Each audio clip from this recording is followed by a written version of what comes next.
back in the 50s, 60s, 70s when our moms would take a dish to a dinner on the grounds or, you know, some kind of church function or a funeral or something.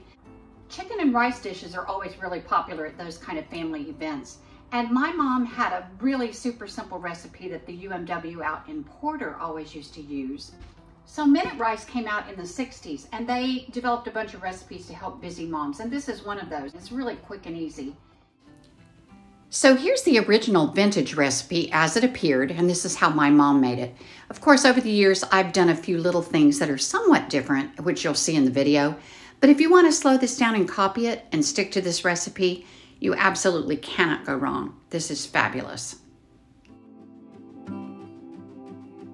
You need minute rice. Has to be minute rice because if you use regular rice, it's going to take more liquid and it's going to take longer to cook.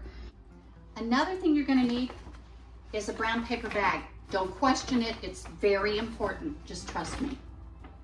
You're going to need some seasoned flour to dredge your chicken pieces in. So I start with about 2 cups of all-purpose flour. I'm going to use about a teaspoon and a half of white, just regular table salt. And then I'm going to use probably at least a teaspoon of black pepper, just regular ground black pepper.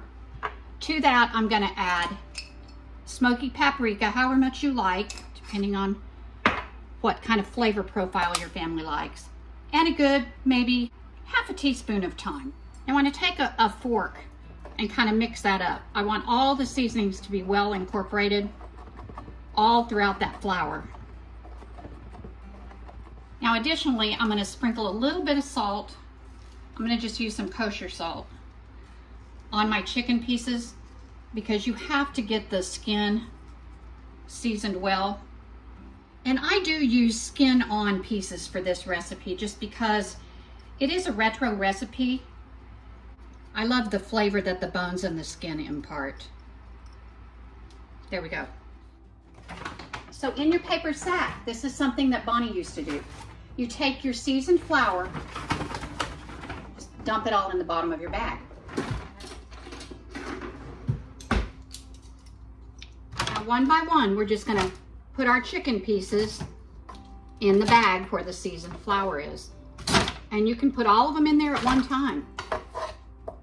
I have 12 pieces. Just fold down the top.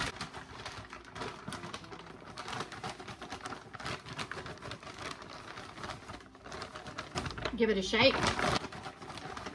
This is a super easy way to dredge your chicken pieces. Look at that, they're perfectly coated. Now in a big Dutch oven, I like cast iron, you guys know me. I'm gonna put about 2 tablespoons of the good olive oil and a tablespoon of butter. Want to melt those all together. You want your cast iron to be super, super hot because we're gonna brown off that chicken. Now we want everything sizzling, but you don't want to burn your butter. So we're going to start putting in our little pieces of chicken. Now do this in batches. What we don't want to do is crowd the pan. If you crowd your pan, you'll end up steaming the meat instead of giving it a nice crispy brown coating.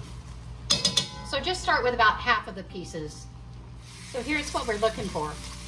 We just want a beautiful golden brown to our chicken pieces. We're not looking to cook them all the way through. We just want to get them golden brown. While this is cooking, I'll tell you guys a story. So when I was a kid, my dad moved us all over the country, as I told you. And when I was going into junior high, we moved to Porter, Texas. That's north of Houston. And there wasn't even a Methodist church there. My mom was Methodist. There were a handful of people that decided they wanted to establish a Methodist church. There was literally no building, but there was a little community hall. The population out there was very, very small. So on Saturday nights, the community hall, they'd have beer drinkers and bands and dances and stuff. And so the little Methodist people would get together on Sunday morning and they'd kick out the beer cans, set up the chairs, and we'd have church. So that was the beginning of Porter United Methodist Church, of which I am a founding member. My little mom, she had us there every Sunday. And that little church went on to buy some property, build a little church, and put in a fellowship hall. And of course we had dinners on the ground. And this is one of the things that my mom always used to bring. So here's the original charter, and this still hangs in the church. This is the people that showed up and kicked the beer cans out of the community hall and had worship services.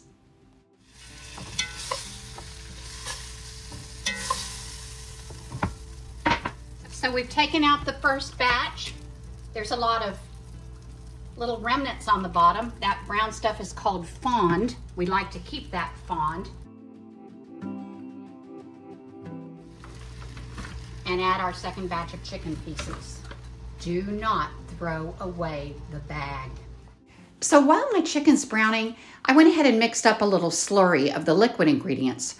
I changed it a little bit by adding chicken stock instead of water. I also add about a half a cup of sour cream. For 2/3 of a cup of the liquid, I alter that and add white wine. Just 2/3 of a cup of white wine. Okay, I've taken all my chicken pieces out, and this is what you want. You just want them nicely browned. Now, left in the bottom of our skillet is all that fond. Now, into that, I am gonna dump some actual chopped mirepoix of vegetables, onion, celery, and carrot. I really prefer that to just a little bit of minced onion and some celery flakes. And those are all translucent. I'm gonna add about 2 cloves of minced garlic. You don't wanna do that any sooner because the garlic will burn, it gets really bitter, and it'll flavor your whole pot with something that's kind of yuck. All right.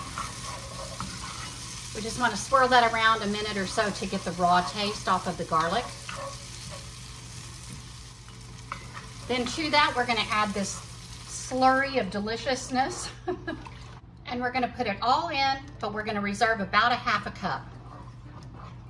Okay, now we have this brought up to a rolling boil. And to that, we're going to add our minute rice and stir.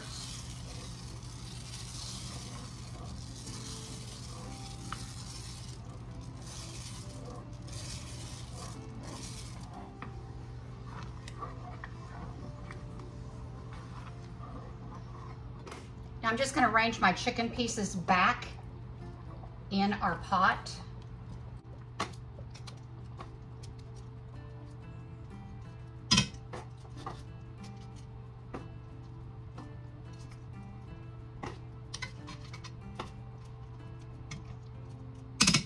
And then we take that 1/2 cup that's left and we just drizzle that over the top.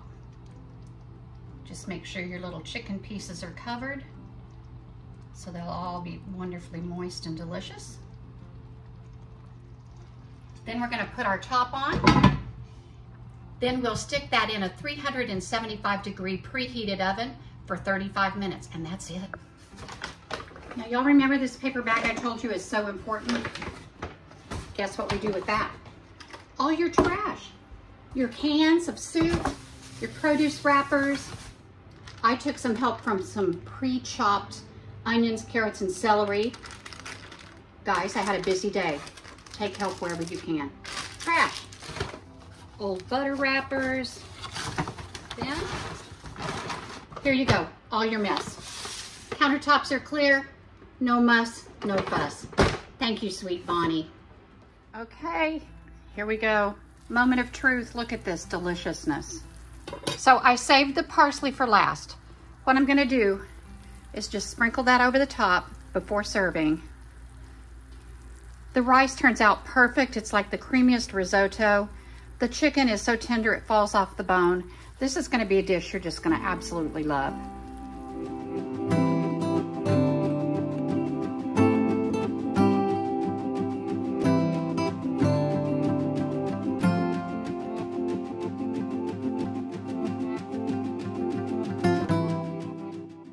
Happy weekend, guys. Just a gentle reminder, don't forget to worship together, especially if you have littles.